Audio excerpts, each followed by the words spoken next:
Hello and welcome back to another One United podcast. I'm joined as ever with Henry. Henry, how you doing? Yeah, I'm good. You? I'm very well, yeah. And this week we've got a very special guest indeed. We're joined by Phil Brown. How you doing? Doing good, lads. Thanks for having me on. Well, thanks for coming on. It's nice to Not a have you on. problem. Not a problem. So we've got to start kick things off straight away with Donny van der Beek. The news has just been announced by United officially that he's signed. I'll get to you first, Phil. What's your initial reaction on the signing?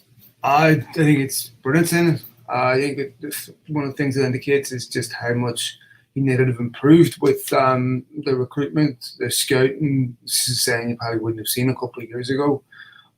This is a guy that was wanted by Real Madrid, wanted by lots of top clubs, Barcelona. And I interviewed Franz Hoek yesterday, who knows him very well, who of course was an ex-United coach, Barcelona, Bayern Munich. So he knows him very well. He had him with the Dutch national team as well. And he said to me that he's perfect for United. He's a guy that's also ex-captain at 23. So he has leadership qualities. Dutch players do well at United. And I think it's a player that one of the things that we haven't seen at United prior to Solskjaer really was a lot of thought going into how players fit systems. And often you'll see United signings come to Old Trafford to do well for a couple of weeks, and then they lose form because they're not really complementing the system that they're bought for. This feels like a player that was bought to play the way Solskjaer wants to play, to complement United, and at a brilliant price too. Yeah, that's one thing that I was very surprised at. The price tag that we managed to get him for, because this is a man who was a big part of the Ajax team that got to the semi-finals of the Champions League. I don't know about you, Henry, but I think it's an absolute bargain for 35 million. He's only 35 million because he's not English. That's the only reason he's that kind of money, and it made sense to both parties really. Obviously, you got Van der Sar involved in the deal as well, so he has knowledge about kind of what United want, and obviously what Solskjaer kind of believes is a good deal. And Ajax have got a good price for someone that clearly wanted to leave. That's probably one of the key things in the deal. If he wanted to stay, I think it would have been more difficult. But he wanted to leave, a new chapter, and again, 35 million is an absolute steal. Even though we'll have some add-ons in there for performance stuff, but yeah, an absolute steal, and half the price you'd have paid for like Jack Grealish or someone like that, who arguably isn't even better. So, I mean, 2 weeks ago, lads, we were being linked with David Brooks, very, very good young player, but he spent a year out from football, just get relegated with Bournemouth, and they were talking about more for David Brooks than what they were for Ajax captain, who's just had off the back of the season before an exceptional Champions League. So I think that is very telling, and I'm delighted United have got him. Yeah, I think that's a brilliant point. To be fair, it's nice in a way to move away from these rumours of English players, because we had the transfer window last summer where we focused solely on British talent, and I think that's good. That's a method you can go down, but you pay the price and you pay it heavily. There's a big English tax, and we've seen that with the Jack Grealish and the David Brooks rumours. So I think it's not, especially with the Fernandes deal as well. We chose him over Maddison by the sounds of it, and I think to get these two players in for less than 90 million, I think that's an absolute steal. Yeah. But yeah, just going back to what you said earlier, you obviously have had a big name on your podcast last week, Franz Hoek, I believe it's pronounced. Just going in deeper to what he said, because obviously I assume he knows the player better than any of us do. What exactly was he saying, sort of in a positive light, about Van der Beek? Well, I mean, it was interesting because I was asking him how he fits in midfield 3 or 4. I mean, how do you fit him into a Pogba, Fernandes, Van der Beek midfield? Who's holding? Who's that? He's, to me, look, he's not a defensive midfielder. He's someone that can play just off the front. He's also a box-to-box midfielder. And so, he was talking about his human qualities, which is very, very important, because Solskjaer has worked really, really hard to change the environment in the dressing room to make sure it's not about individuals. It's not about players who see themselves as bigger in the club. So he said, in terms of the expectation, in terms of the intensity of the league, and in terms of the way certain players are suited to play in England, certain players aren't. He's perfectly suited. And, I interviewed France a couple of months ago before there was really strong links, and I'd asked him about this as well. And he was also speaking very, very highly of him back then, and actually said, I think it was back in June, I asked him, and he said he was perfect for United. And that podcast is still up there. But so, given that he knows United very well, it was also interesting to hear what he had to say about De Gea and Henderson as well, because obviously he knows them quite well. But and some of the things that happened during their time at United. This is a United team that is improving with every window, which is something that we haven't seen before. It always seemed like United were buying players and then selling them. Now we buy players, they improve, they become an integral part of the squad, and then we add other pieces. And finally, we feel we're making some progress since January, since Fernandes came in.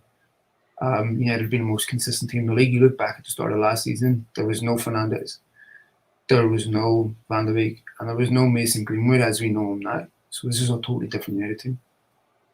Yeah, absolutely. I don't know how you feel about that, Henry, but I just wanted to move into just going back over what you said. Where does he fit in this team? Do you think he can play in the midfield with Pogba and Fernandes, or does that make it too unbalanced? And if so, can United justify spending 40 million for just an option off the bench?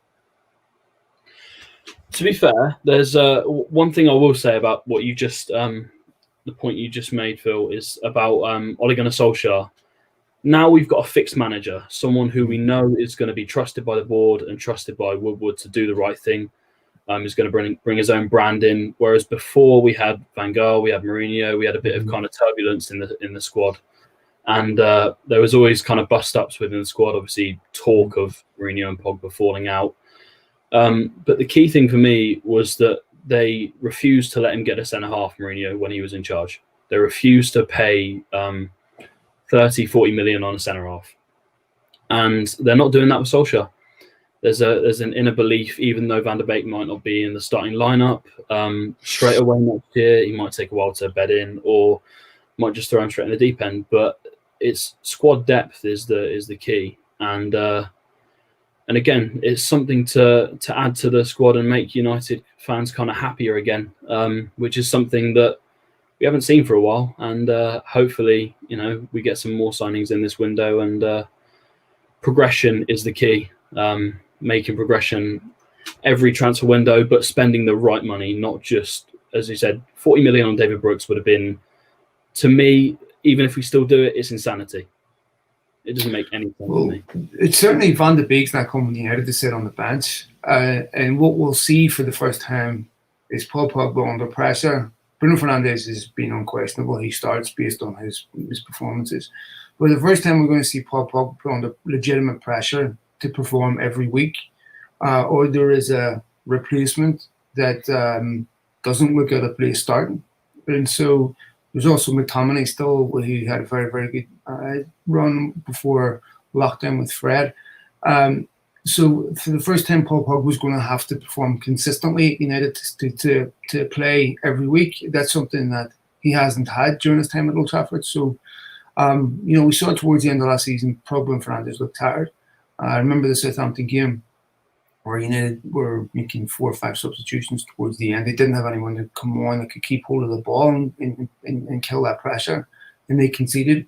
So you can tell what United's weaknesses are. They're obvious. There's squad depth. There's 1 or 2 other positions, and they're starting to address that, which is great. And so I think Van der Beek is something that puts Fernandes and Pogba under pressure, and forces them to perform, and I think also helps with depth. And there's so many games that Pogba very rarely stays fit throughout the entire season.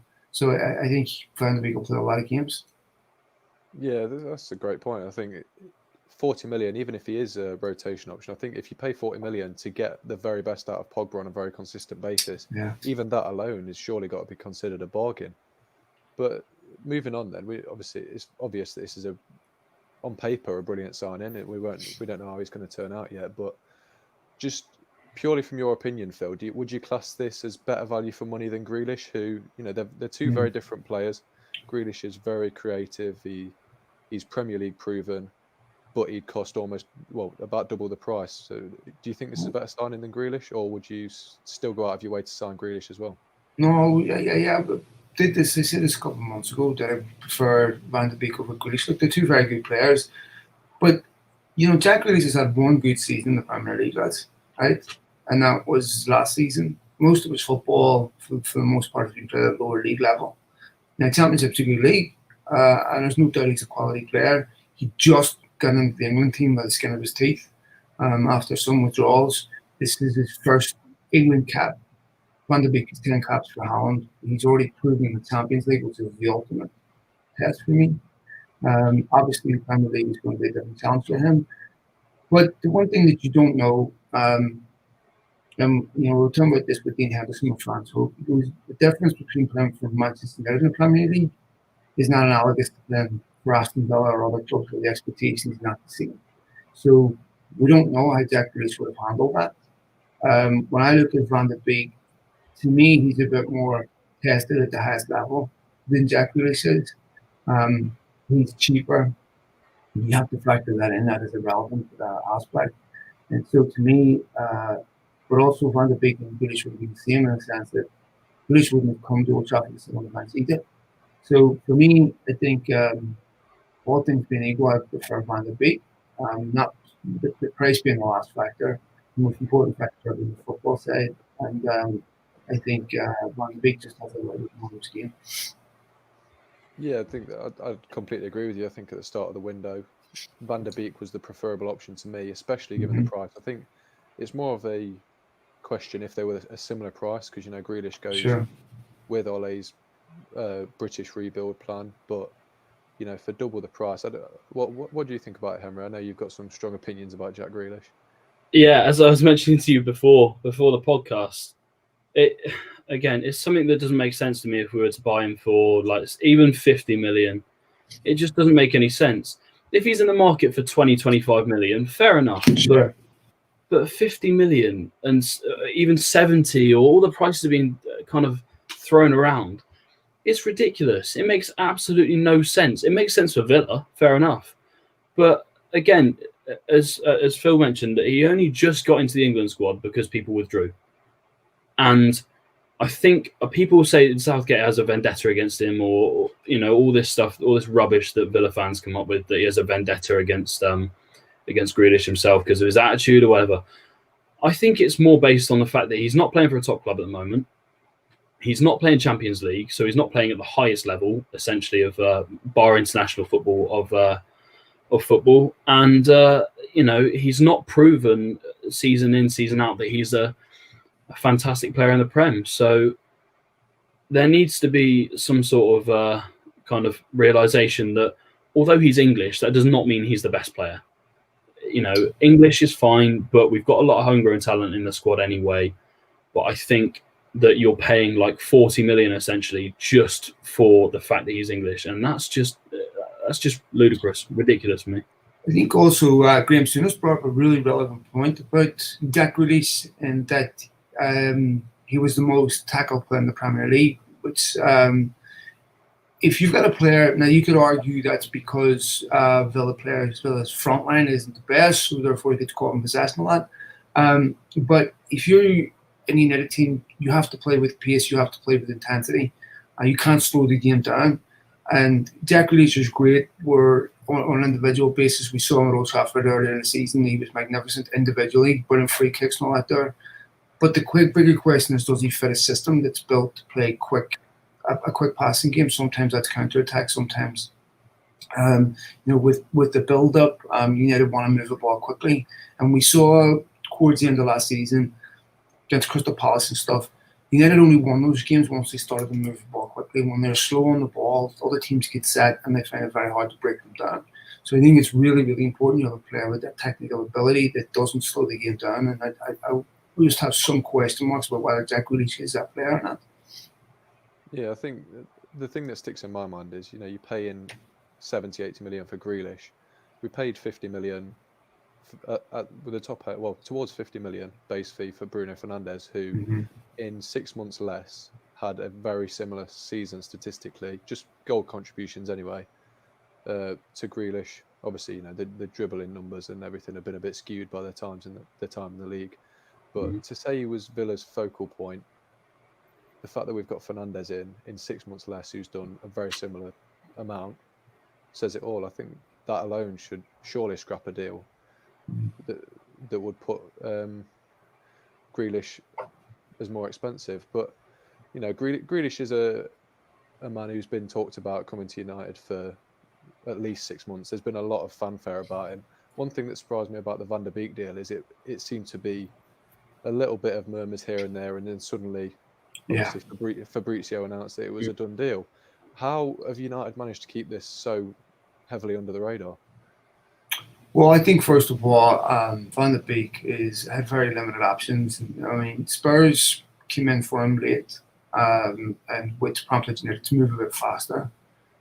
So I think they looked at their options, and I think they moved for him relatively late in the window. I don't think they were particularly concerned about getting him relatively early. I think if you look at the old window, United often bought players after the season started. The squad, they're not going to get caught out being weak or limited in the first couple of weeks. So I don't think there was any panic on United's end. They have very good connections at Ajax through Van der Sar, so I think they always felt confident that that was a deal they could do. They probably expedited it when Spurs got involved. So to me, I think United always felt that he was someone that they could do relatively quickly once they wanted to do it, but probably sped it up once Spurs got involved, and they felt like this was something they had to do now. They almost lost him, of course, because in February he was very close to doing a deal with Real Madrid, and then the pandemic happened, which put an end to that. And so I think United always felt like they were in control of that, given their relationship with Ajax and Van der Sar. So and Van der Beek wanted to go to United, so I don't think they felt any immediate pressure to get it done. I think also part of this is budgetary issues about what they. Jadon Sancho clearly is the priority, and the biggest impediment to Jadon Sancho is how much money Borussia Dortmund want down from United, and so I think that is about also looking at budgets and prioritising where you put money. Yeah, I think I don't know. But I'll come to you next, Henry. From a fan point of view, how nice was it to be surprised by an announcement instead of having news drip fed to you for 6 months in the lead up to a signing? We knew Harry Maguire was coming a year before he arrived, whereas Van der Beek, it was, very, very quick. How nice was that as a feeling from a fan point of view? Yeah, I'm not going to lie, it's pretty good. But the one thing I will say is I think this came at the right time for the club. You've had all the Maguire problems with him being in prison, kind of abroad. Obviously, it wasn't technically prison, but in a cell for a couple of nights. That's bad PR for the club. I know it's obviously bad for the player as well. And then there's an kind of ongoing frustration throughout the kind of fan base, and I'm sure throughout the club as well, throughout the coaching staff probably, that deals weren't going to get done. So this needed to happen. I'm not saying it's going to mean that United fans are going to be happy straight away, because they'll look to the next deal straight away, because that's what United fans are like. They look to the next deal so we can get a bigger and better deal done. But yeah, it was nice to see finally. And I think if it didn't happen soon, the fans were starting to turn a little bit. You can see it on Twitter, you can see it on Facebook, just on all social media. You can see they're starting to get frustration. They're voicing their frustration as well, which is something as a club owner and kind of on the board of directors, you don't want to see the fans like their unrest in the fan base, because it would just be it would just end badly. So yeah, it was quite good. Well, just one last question then for you, Phil, on the topic. It's obviously it was announced a couple of days ago by Fabrizio Romano that this deal was going to take place. Now since the Twitter's really blown up in the last couple of years, he's become the main guy for transfers. People take his word as gospel. Yeah. Has that had any effect on yourself as a journalist and how reliable you're then seen by other people, or not really? So Fabrizio doesn't make that his job, right? I mean, to be I think you have to understand how difficult it is to be that informed across multiple different countries and multiple different clubs and to be first. The guy works exceptionally hard and he does a great job. The only thing I would say is I saw Samuel Luckhurst, for example, take grief on this. I took some grief myself over the Stevanovic thing. When Stevanovic, that whole thing was announced, I think Fabrizio responded to a question where he said, is it a done deal? And he said, yes, it clearly wasn't a done deal. And certainly the communication from Manchester United was, there's no interest in the player. So if you talk to Manchester United and they come back to you and say, there's no interest in the player, and you report that, and it's contrary to something that Fabrizio says, everybody knows what's going to happen next. That your timeline's going to get filled with people calling you all sorts of names and all that. No one likes that, right? But what are we supposed to do? Are we supposed to not report it? So, for example, the Jadon Sancho thing about the fact that personal terms were agreed and allegedly, that's highly refuted by United. I would say that's totally untrue. That is not the case. And as we saw with Stevanovic, where is he? He didn't say. So to be fair to Fabrizio, it's very hard to be right all the time. Transfers are very fluid; they change constantly. So something can be right at the time of reporting and change, an hour later. He's just reporting what he's told, just the same as what we are. He's being told by somebody too. So, the reality is, if you don't report what people want to hear, then you're going to get abuse. It comes with it. Most people I know who, when they tweet this stuff, immediately mute the conversation because they just don't want to deal with what comes next. And I'm one of them. I've learned to do that over the years because it just becomes incredibly toxic. And so you report what you're told. Andy Mitten also reported no on Stevanovic because he gave the same answer I got from United. And, I'm seeing with Van de Beek, I had asked them about it. They gave me a response which was slightly different to what was on social media at the time. You also have to temper in the fact that United, when they're confirming interest in a player, they're also wary of telling you everything because they're afraid of it falling through, and then Edward were taking, all sorts of abuse on social media. So, they may downplay it a bit when it's a bit more advanced, but at the same time we have to report it. Sam Luckhurst took abuse this morning, and I know that Sam speaks to United, and because he was contradicting something that Fabrizio was saying, and people were saying, whose word are you going to take, Sam Luckhurst or Fabrizio? Well, it's not Sam Luckhurst's word, it's Man United's word. And I think Man United are a more reliable source than Fabrizio. Now, I think Fabrizio's magnificent at what he does. I mean, please, I think probably is the best out there, to be fair. But, there's also other good journalists out there. I'm not one of them, but there's also a lot of other good journalists out there that work very, very hard to get information, who have exceptional relationships with people who work for football clubs. And many oftentimes what journalists get, they can't report because they're told not to. They're told to keep it quiet. So it's not an easy job, and I commend Fabrizio for doing it so well. Nobody's right 100% of the time. Yeah, that's an interesting insight. To be fair. Now, moving on, we know that you've got contacts at United, and you showed that last week when you released the press release that you got from United. Obviously, it was in response to some backlash on an article that had been posted on Beyond the Pitch about how United are dying from within, I think was the phrase used. First of all, how did that come about that United reached out and contacted you to then release this press release through your Twitter? Well, first of all, I've had a good relationship with United for years, right? I mean, I've done a lot of their promotional work out here in the States. When they've come out and done their tours, we've done a lot of promotional work leading up to those tours. I have to say, Edward has been extremely good to me on a personal level. I don't think he's particularly happy with me at the moment, but that is fine. I mean, that's his job. I don't change my opinions because it gets me access or because it gets me favors. It's just that I can't do that. That's just how I am. you know, I've spent time in Ed's company. I've had beers with him. He's an extremely nice guy, I must say. I will not say anything negative about him personally. I know that he cares about the football club. I know that he cares about how he's perceived. I think sometimes he gets a lot of unfair criticism because people think that he's the one signing the checks. He's not. You know, if Joe Glazer called Ed Woodward tomorrow and said, "Here's 120 million for Jadon Sancho," he'd be a player by United player by the weekend. You know, he would give him money. So he's working within the budgets that he's given and within the constraints that he's given. I've criticised him for some of his recruitment decisions and the depth behind those recruitment decisions, and I stand by that. But, you know, prior to Charlie Brooks coming in, Phil Townsend was there for a number of years. Phil's now with UEFA. Phil's a very, very good friend of mine.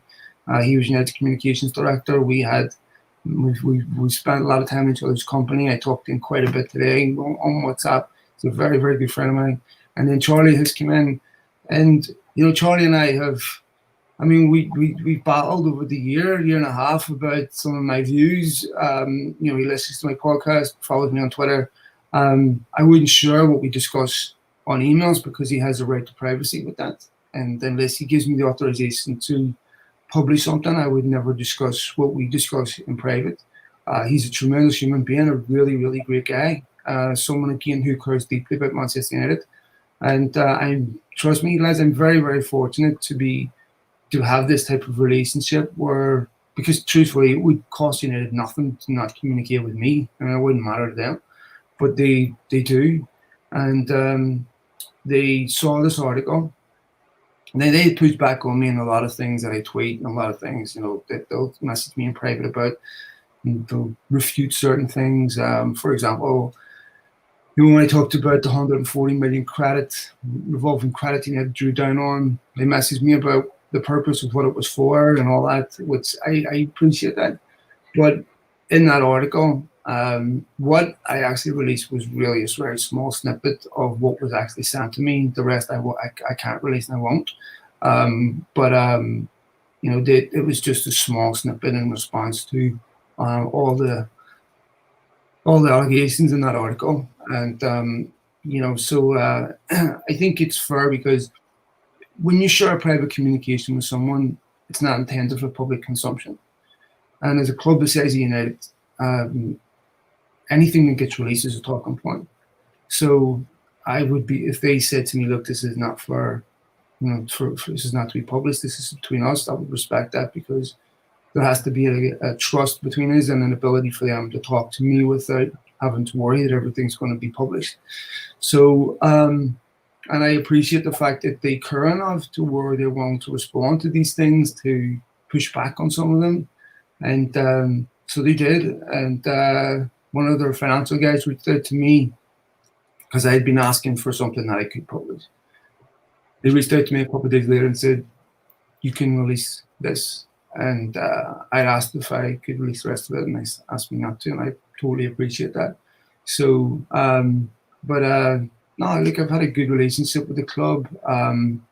You know, the day before the semi-final, they offered me an interview with Solskjaer, which unfortunately I did not see the email because it was in California, so the time difference. I've since talked to United and Karen Chappell about setting that up again. They gave me Michael Carrick recently. You know, so I will say, and I will commend United for the fact that I have some abrasive views to them, but yet they've never once come to me and said, "Don't say that, and we'll give you this." They accept me for what I am, and I will commend them for that. And you know, so I suppose I'm lucky to enjoy that type of relationship, and I like Charlie Brooks a lot personally. Yeah, absolutely. Henry, from a fan point of view, you know, Phil is one of the journalists who, despite having very good contacts at the club, he's not afraid to speak his mind at all. How refreshing do you feel that is as a fan to see someone who just cuts all the crap? It's brilliant. To be honest, you don't see it very often with journalists. It's usually, I say, a fear of getting kind of pushed out and frozen out by clubs or by associations or whatever. So it's nice to see someone that's willing to, push back a little bit. I'd say it's saying what the fans really want people to say. That's what it is. Because you see, I've seen so many press conferences this year, last year, year before, of people asking the same questions to Solskjaer and about the club, and it's always the same questions. Will we see transfers, or they ask that. It's just the same. I say it's the same rubbish, really. That's why people don't really look into press conferences and stuff anymore, because there's no good new content, really. There's no there's just nothing there, really. So it's nice to see someone talking about them in a kind of a fan's way rather than just purely as a journalist, because if you do that, you get into a mindset of not wanting to upset anyone, or you don't want to hurt anyone's feelings. And I think that's why, Phil, I think that's why you have so much respect from the club, because they know you're willing to say what you think, and you're probably respected more than a lot of other top journalists in England, because you're willing to say what you think. If we could just say something there, lads. First of all, because I want to be fair to all the other journalists out there, I didn't go to journalism school. They're actual journalists. People call me and I try to perform to a journalistic standard, but I wouldn't put myself as an equal to them, because I think that's really unfair to them. I think also this isn't my core living. These boys are working for people where it's their core living, and if they get banned from United or banned from these press conferences, that does hurt them. To me, what's far more of a problem is the refusal of football journalists to cover things like the Manchester City ownership, to really go into detail on that, to cover the likes of Chelsea ownership and really go into detail on that, Sheffield United. That to me, but they know the consequences of doing that.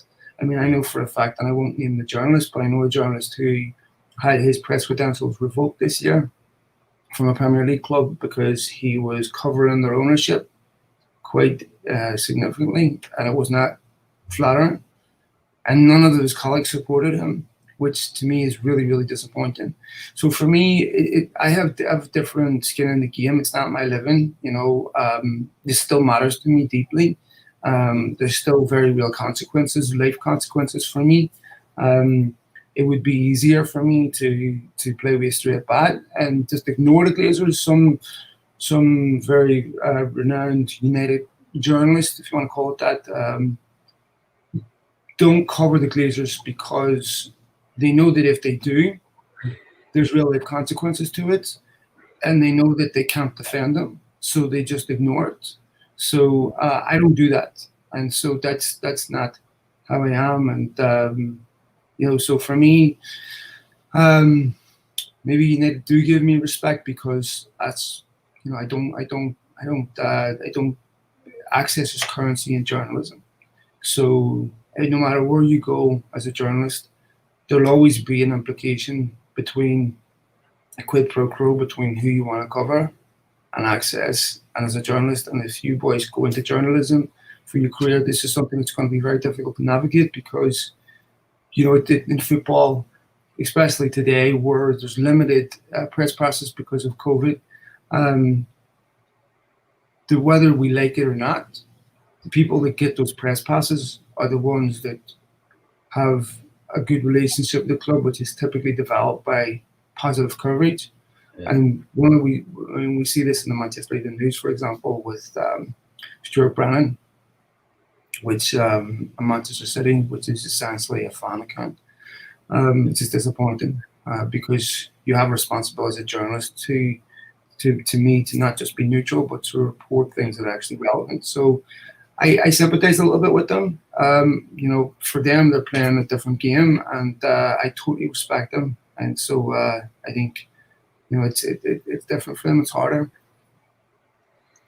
Yeah, that hit the nail on the head. That's a really great insight. Now, just sort of following on from that, then you say you're not, as you said, a proper journalist, although some people would beg to differ. Sure. I think, but you've obviously got what seems like very deep connections in the club. Now, not coming from a journalistic background, how have these relationships been developed over the years to get you to the position that you are?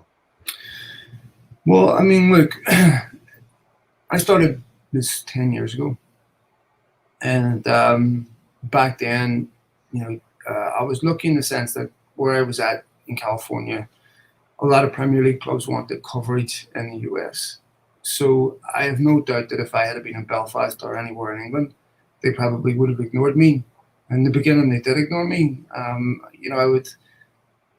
had exchanged emails from David Gill for a while, and I essentially did this by, I got in touch with David Gill by looking at United's email structure and guessing what his email would have been.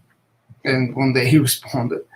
He had no interest in talking to me or interviewing me or anything like that, or letting me interview anyone. So for the first maybe year or two, basically ignored me.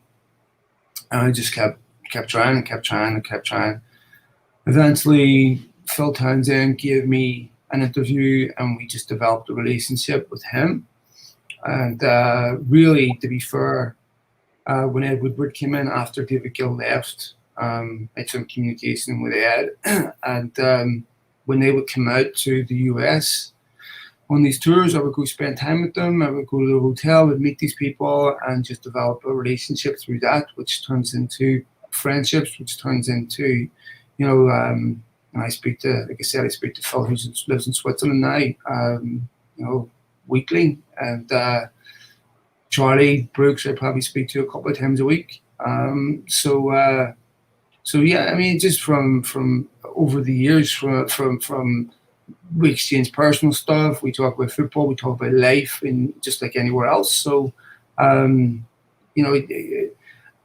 football is football, and I have my strong views, but these people are human beings too, and so we talk about a lot of other things than just football. And so, it's about like any relationship, it's about nurturing it, developing it, and it's built on trust. So, if they ask me not to do something, I respect that, because and not in terms of withholding my opinions, but like what I've said with our communications and stuff, I wouldn't share that. So primarily of trust and being fair. Yeah, that's actually an interesting insight there. So just to sort of bring this area to full circle, the press the press release was a surprise to me in the fact that it went into detail about, well, not into detail, but it demonstrated how badly the pandemic had affected United financially, and the fact that they publicly announced that was a bit of a surprise to me. But then, a week later, we announced a £40 million arrival. It's, in your mind, is there any possibility that this was, sort of like the tactic Arsenal played last year, where they made out like they had a lot less money than they had? Is there any possibility that this was at play at all? No, because look, as I said, this is just one small part of it. If you look at the rest of it, what is clear in the rest of it is, look, to me, United were always going to buy players. That wasn't in question. United is a very they're a cash machine. Okay, any club that generates cash on the level United do can borrow.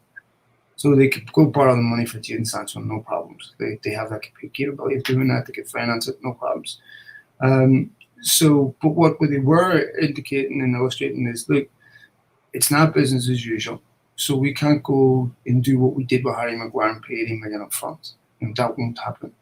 And to be fair to United, if you took Chelsea and Man City out of it, who have different ownership structures, and you look at how it's affected football clubs, and look, we could talk about the Glazers all day long. We know what should happen and what does happen.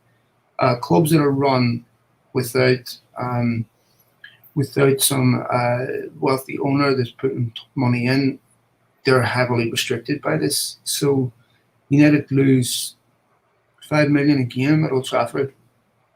You could also take into consideration, yes, I know they get more money for qualifying for the Champions League, but then players' wages increase, bonuses increase. And so they were making clear in that article, whilst they're still a very healthy business, the future projections is this part that they have to be really careful about, because we don't know when we're going to get fans back in the stadium. And if we don't get fans back in the stadium, next summer's transfer window will largely be, in my opinion, very small fees and lots of player trades, lots of similar to what we see in America. It'll be completely different markets. So I think United are looking at, like, if they look at the Bruno Fernandes thing, if they'd have waited 6 months, They'd be getting Fernandes for 30 million, 20, 30 million cheaper now. Valuations are going to continue to drop as revenue decreases.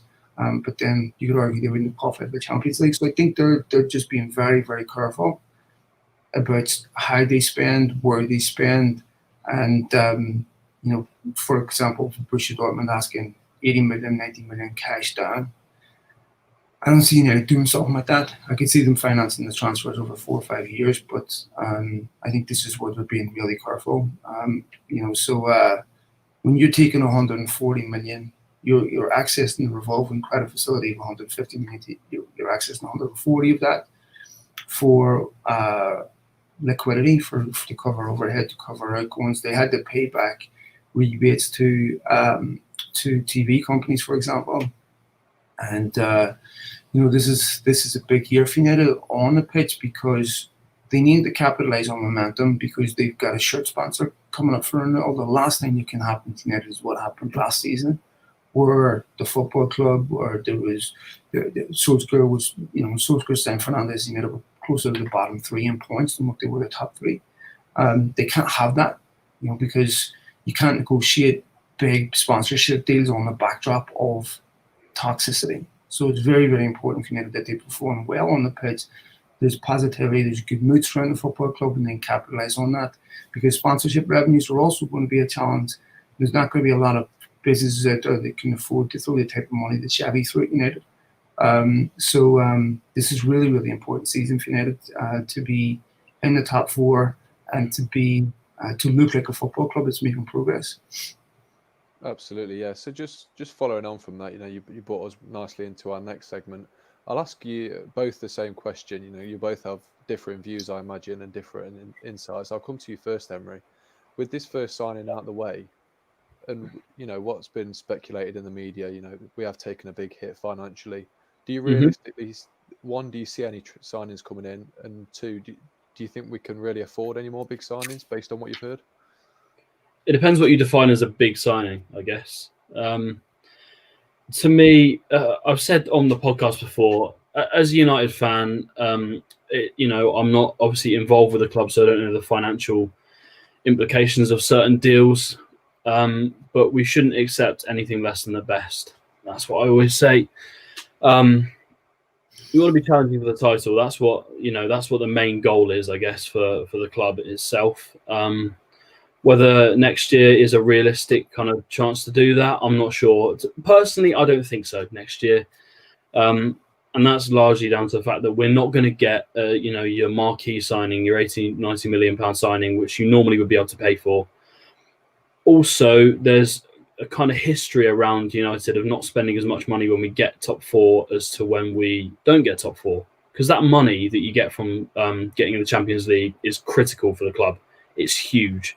So essentially, we might buy cheaper options this summer. We might buy good players for good money. You never know what's going on behind the scenes. But again, I'm just, as I said, I don't hold really high hopes, and I say it as I see it. I don't hold really high hopes for the club this summer. The first deal's good, and if it goes like that for the rest of the summer, it bodes well. But again, I don't hold high hopes, and it could be we sign 2, 30 million pound players. It could be that we don't sign any at all. But I'm not pulling any punches now for sure. Now, Phil, I'll come to you then, because obviously you said the paying the fees up front is going to be a big problem, and I think that's where we've hit the stumbling block with Jadon Sancho based on media reports. So, with that in mind, you've got a lot more of an insight than we do.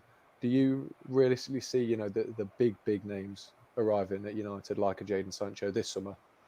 I mean, I still think United will sign more players. I've no doubt about that. They're going to sell Chris Smalling here very soon. I think Lingard will go. I think Pereira will go, which they should go.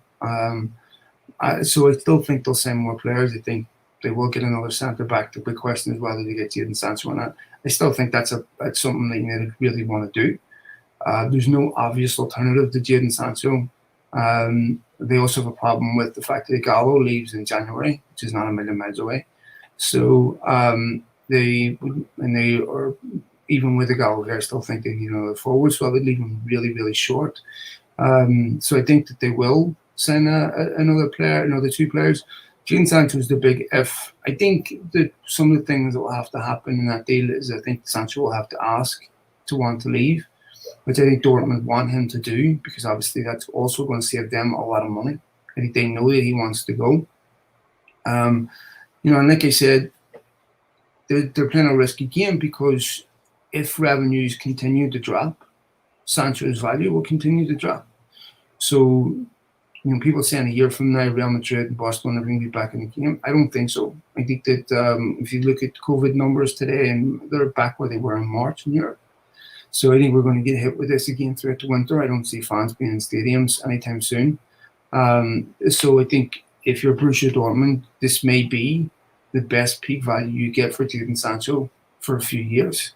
If they lost 40 million this year, I expect that they'll continue to lose money next year.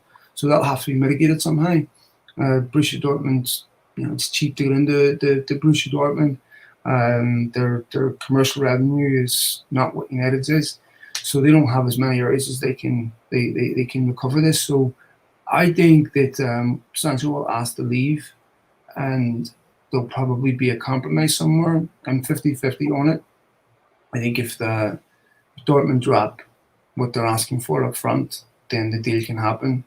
And I think if Sancho really wants to go, then they're going to be forced to do that, because keeping him, Sancho is a kid, so I wouldn't hold any of his transgressions against him, because I made millions of them too. But, this is a kid that's been fined for showing up to train repeatedly late. This is a kid that has had not issues, but issues that are typical of a young lad, that everybody makes. So I don't think he's the type of player they want. He's their best player. He's their most valuable player. If he is made to stay against his will, his value will drop. And like you said, it's a massive gamble with revenue. So this may be the best time for Borussia Dortmund to sell him. And so I think that if Sancho asks, they come to a compromise on what goes down, then they will. I think he will come. And I think if were to send Sancho, Van de Beek, and a good left-footed centre back, you have to say that's a fantastic window. Yeah, I'd completely agree. They're the three areas of weakness that we've got to work on. We saw that last season. But Lindelof's an adequate, partner to Maguire, but is he an incredible partner to Maguire? I don't think he is. I think the other player we could see leave also is Dalot, because clearly Solskjaer doesn't rate him, which is odd to me. And maybe other issues behind the scenes that we don't know about in terms of discipline and everything. But from what I understand is that this could be a big week for him, and it's possible he can move. Well, moving away from Sancho, then in the last week or so we've been heavily linked with both Upamecano and Thiago from the Bundesliga. Now, given your position that you're in, is there any sort of inkling as to whether those rumours are true in your mind, or are they just complete paper talk at the minute? Well, I mean, with Thiago, it's hard to see where Thiago, just in the logical side of it, without any information, how would you play him? I mean, it's a midfield. You can only see it happening if United want to sell a key midfielder. There's no way Pogba is, I know Pogba's agent, not Mino Raiola, but the other lady that runs that agency, Rafael Pimenta, quite well. A really, really nice lady. I asked her if I could have him on the podcast, and I've had him on before. And she said he isn't allowed to speak till after the transfer window. So I don't know what that means. But I think when Pogba, if you listen to Pogba's gripes in January, a lot of it was about the fact that United didn't go out and sign players that he felt United promised him when they signed him. So I think what is probably happening, because Pogba's got a year left on his contract with the option of another year, so essentially a year. If he wait till the end of next season, he would have United where he wants them in terms of being sold. If he signs a new contract, I think he's waiting to see who United bring in this summer before he commits. So I don't see them selling Pogba this summer because there's just no buyers. And, I think I don't see any obvious midfielders leaving, so I don't think Thiago will happen.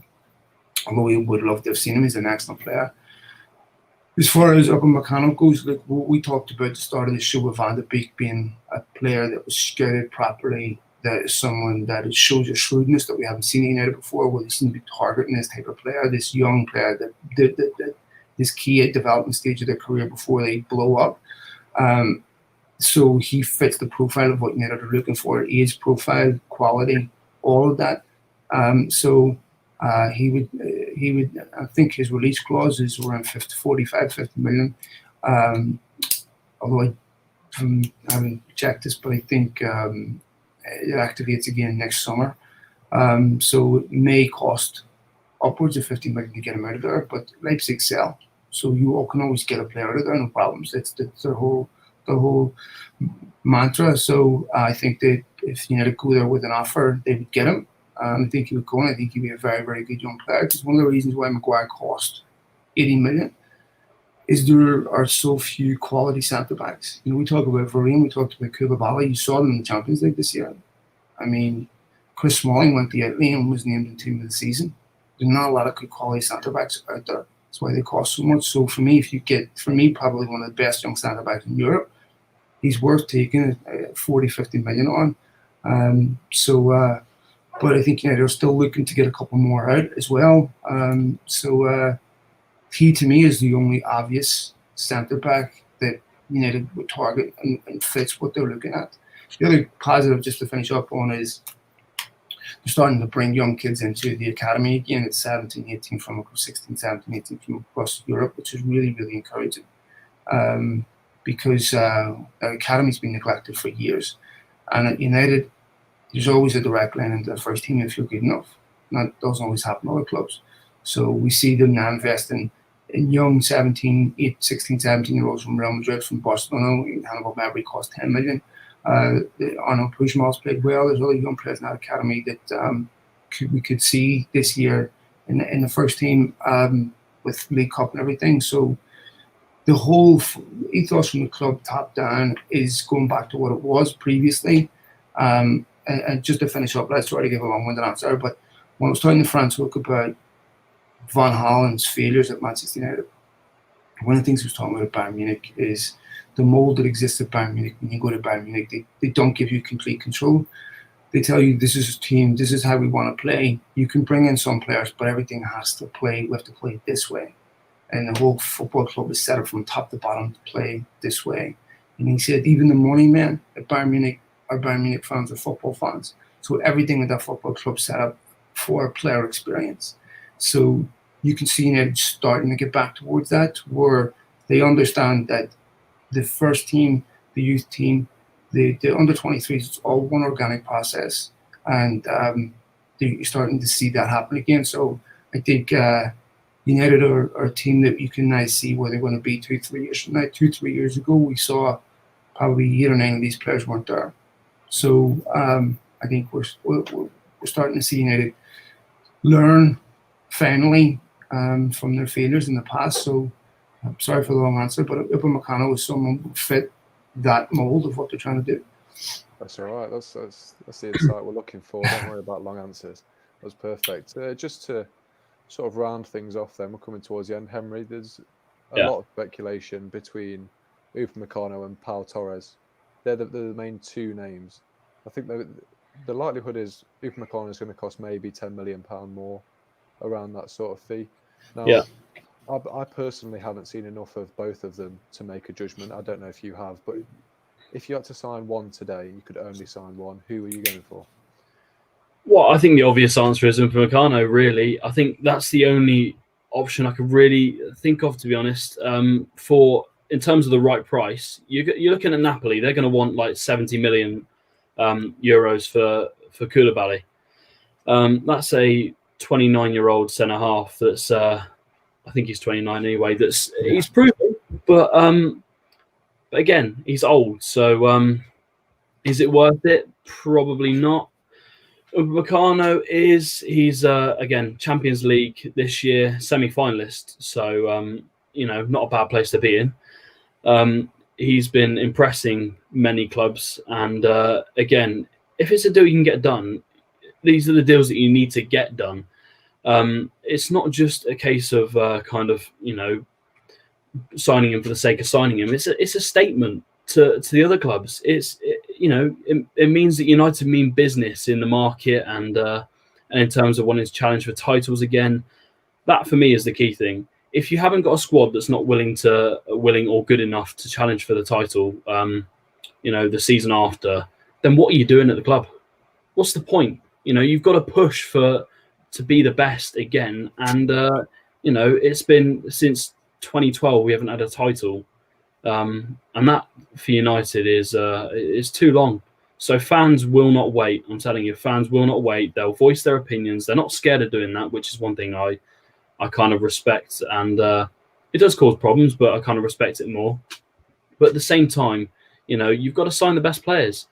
If he's out there for 50 million, why wouldn't you do it? It makes complete sense. Even if you do add-ons afterwards and a lower kind of starting fee, again, it'd be frustrating if we didn't sign another top quality player, because that shows that, to me, the club are not willing to go forwards. They're willing to stick it out in the top four and hope that we get top four every year. Chelsea aren't doing that. They're not messing around. They've just gone and almost spent 200 million. I mean, Havertz is going to be signed pretty soon by the looks of it. So they're not messing around. Man City, although players have gone out, they're adding to their squad again. Liverpool are the only ones that are being a bit stingy with the Thiago deal. And I'm not saying, I'd agree with buying Thiago. It makes absolutely no sense for me. Is he going to start? Where's he going to fit in? Although he's a defensive midfielder, he's not very physical. And the Premier League, if you're not physical in the Premier League, you get caught out. As simple as that. It's not the Spanish League or the German League where he's got Goretzka in the middle to back him up. It's not that simple. So if we can drive the price up for Thiago and Liverpool don't pay it, then he's a free agent in 6 months, and maybe you could be looking at a different situation. But we've got to sign the best players, and I know the COVID situation's bad, but to me, it's the same for everyone else. So although Chelsea they've got Abramovich who's just willing to throw money at things, he'll spend more on his yacht than he will on a player. So that says a lot about him as an owner in terms of how much money he's actually got. But yeah, you've got to sign the best to be the best, and nothing less will do for United fans. I mean, Yeah. sorry, go ahead. What I would say, mate, is be cautious of being envious of Chelsea, because they're bringing in a lot of players. Only one of them's played in the Premier League, which is Ben Chilwell. Integrating 5 new players in the dressing room is very, very difficult. It also completely changes the dynamic of the dressing room, of who the leaders are. And so you're going to have to move players out. All those players are going to want to start. So that means there's 4 or 5 players in the Chelsea dressing room right now that won't. And that when you bring in 11 player starting lineup, you bring in 5 new players. That completely changes everything. And that is very, very, very difficult at times to get in a harmonious dressing room. Like we've seen this at United. When you bring in that many players, any working environment, whether it's your office or whether it's a football club, depends on a couple of things. It depends on agreed set of standards, and everyone agreeing to meet them. It depends on personalities merging. It depends on accepting certain people as leaders so you don't have personality clashes. And this is going to be difficult for Chelsea to integrate. So I think when you've got a team buying 5 players in a summer, that tells you that's more than half a team. That tells you that there's still a lot of problems there.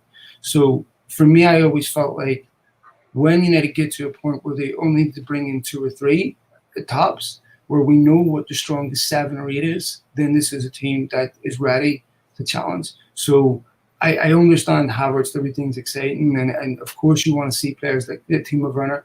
But one of the things I was looking at Timo Werner, Didi Hamann saying he's a player that doesn't do well with teams who sit deep against him. Well, he has to play in front of them. He's going to get that a lot. Playing teams who are going to sit deep against Chelsea. So he's unproven in the Premier League. We don't know. He could be another Alvaro Morata. We just don't know.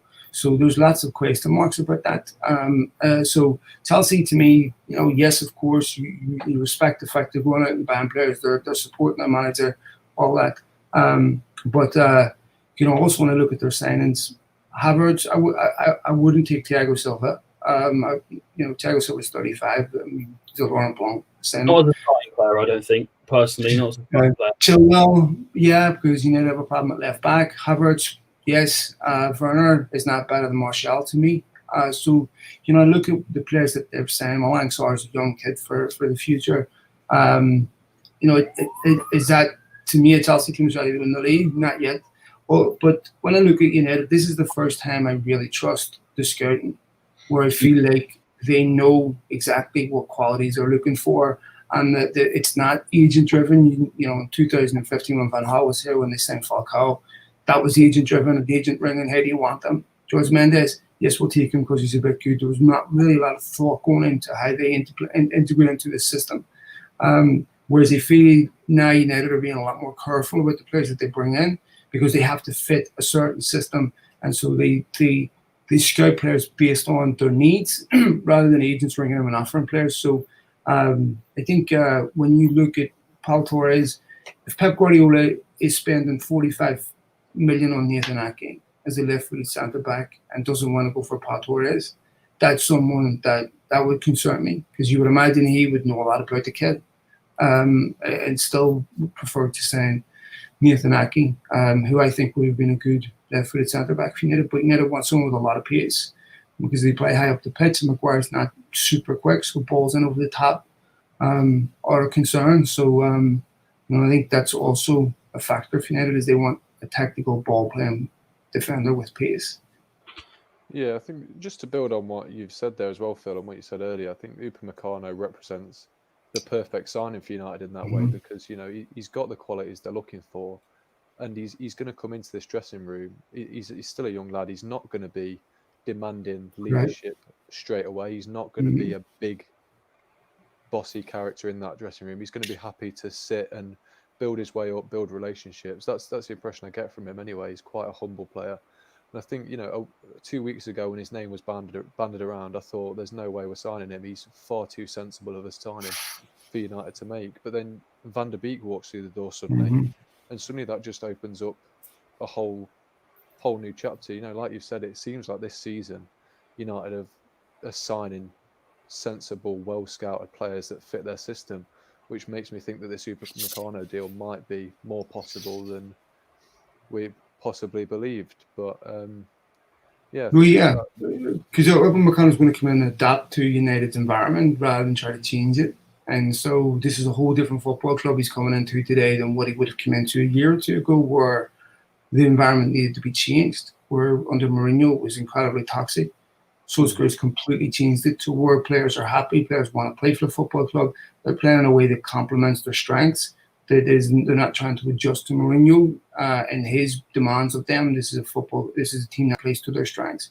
So you can see, even when Bruno Fernandes came in, when they played Man City, and we beat them 2-0, Fernandes was given, it was just like a Pep Guardiola on the sideline. There was a swagger and a confidence going back to United, and players in the dressing room. When I said it, they agreed set of standards. No longer is it acceptable for you to be a player that couldn't care less, who's selfish, who, there's certain players in the dressing room who, they embraced individualism rather than a team. And today, if you do that at United, you're going to stand out for being all wrong.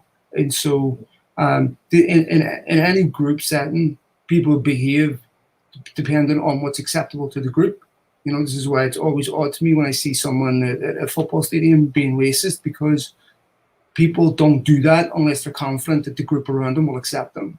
So if you know you're going to get clipped for that, you're not going to do it. So if you come into Manchester United and don't embrace the environment that's there about winning trophies, about being successful, and not accepting failure, defeat, then you stand out for all the wrong reasons. So I think that is something that Solskjaer is getting to be commended for. And a lot of the changes at United aren't going to be in the transfer market. They're going to be in the structure of the football club that we don't see, but that is going to be really important to restoring United. We see this at Liverpool. Liverpool, a football club that performs above themselves because these players all fit a system and they all sacrifice for each other. And Klopp's done an amazing job. That's what Ferguson always did. That's what United never bought players at the top of the market. So we think we're starting to see that return, which is encouraging. Yeah, I think the player that perfectly summarises what you've just said there would have to be Di Maria. You know, he came through as a world beater. He was one of the best players in the world at the time, but it became very quickly apparent that he didn't come to United for the right reasons. He didn't embody what United wanted to be, and he was mainly there for the money. But well, apparently we can't confirm that. But yeah, I think that's got to be a big factor of signings United make now, is how well they're going to fit the direction that they're going. But yeah, I think that just about rounds us off. Henry, I've been talking a lot. Is there any questions that you wanted to ask? I just wanted to ask a quick one about the Glazers themselves, and you don't have to answer if you don't want to. There's been reckless spending over the last kind of few years, and when we don't seem to get top four, we spend a lot more than when we do. Do you think it's going to continue the same way as it's been going? If we get top four, we don't spend as much money. And do you think, obviously, the debt is massive at United? Everyone knows it. Do you think there'll be a change at all in the way that they operate? That's all I can really answer. Well, look, you're talking about owners that have a different connection to United than you and me. So we have an emotional connection to Manchester United, and we're emotionally invested in winning games of football. The Glazers are mostly invested in United making a profit. Now, it just so happens that our interests converge in that winning games is important to making profit. Otherwise, they wouldn't care about winning games of football. If you got the most money for finishing last, that would be the Glazers' desire, right? So they didn't buy United because they're football fans. It really was a disgraceful situation in English football that allowed that to happen. There was a really failure of governance and failure of the Football Association to protect their clubs against this type of leveraged ownership. You saw what happened at Liverpool. That almost happened at United. Only the Glazers refinanced just a couple of months before that, or they would have been in bankruptcy too. So this is a football club that, yes, it's cash rich, yes, it generates a lot of money, but it's a leveraged football club, and they will be concerned about the impact of revenues from fans. If you listen to most Man supporters trust, they've always said the way to get the Glazers out is to boycott, to not go to games, to starve them of cash. With COVID doing that for them. So United are not set up to be able to take a £5 million loss. One of the benefits of having one of the biggest stadiums in England is you generate a lot of money through match day. I think match day revenue is almost 20% of net revenue over the course of the year, which is a lot. Whereas the likes of Bournemouth, they've got 9,000 stadium. That's not. They've had to develop other revenue streams. So for United, they will get hit quite hard with this. And I think obviously this is a factor in how they spend. So the Glazers are not in this, never were in this, to hand managers 100 million every year, right? That's not what they want to do. They hired David Moyes in the hope they could repeat what they did under Ferguson and getting success on the cheap. So when you ask the Glazers to buy a player, Jadon Sancho or someone like that, they have a different algorithm than what Solskjaer has. Solskjaer is saying, okay, I want to win the league. They're going to say, okay, well, do we have a squad capable of getting top four? We feel it's a reasonable expectation of the team that we have, whether we buy Jadon Sancho or not. Okay, so what is the net benefit for us to buy Jadon Sancho? If it costs 120 million to buy Jadon Sancho and we get another 10 million for finishing fourth or first, why would we do that? Because that's the question. Because, this was revealed. David Gill once said this when United got to the semi-final of the Champions League and was asked would they go out and buy a £100 million player or £90 million player to win it. And he said, well, the difference between winning the Champions League semi-final and winning it is 12 million. That doesn't make sense from a business perspective. That's exactly how they look at it. Now, obviously, there's a benefit of the player be developing and selling, but I mean, you very rarely do develop a £100 million footballer and sell them at a profit. You can do that with a £30 million footballer, £40 million footballer. So I think for the Glazers, they have the same objective every year to get success with the minimal amount of investment because they want to maximize returns. So this is why people have alleged that there's interest in the club from potential buyers. I don't believe that. I think if there was interest from potential buyers, serious interest, United wouldn't be spending because the Glazers would have no concern about what's going to happen 10 months from now. Because the club will be sold and will not care that United fans are screaming. There's going to be nobody in the stadium to protest. So I think they have the same objective every year. They're business people. They haven't done an interview in 15 years. They don't care about you. Yeah. Well, I think on that note, we'll round it off then. Phil, a massive thank you for coming. My on. It's pleasure, really lad. appreciated. Your insight's been incredible. Thank you, boys. Just to get a look in. It's been brilliant. Thank you. Anytime, lads, and good luck everything. Just reach out to me anytime, and best of luck everything. I'm happy to do it anytime. Brilliant. Cheers. Thanks. Cheers, lads. See ya. We've dropped his we dropped his Twitter in the description in case you don't know what he's doing. Some interesting, good views there. But yeah, we'll get going as quickly as Phil did. Yeah, thanks for watching, and we'll see you next week.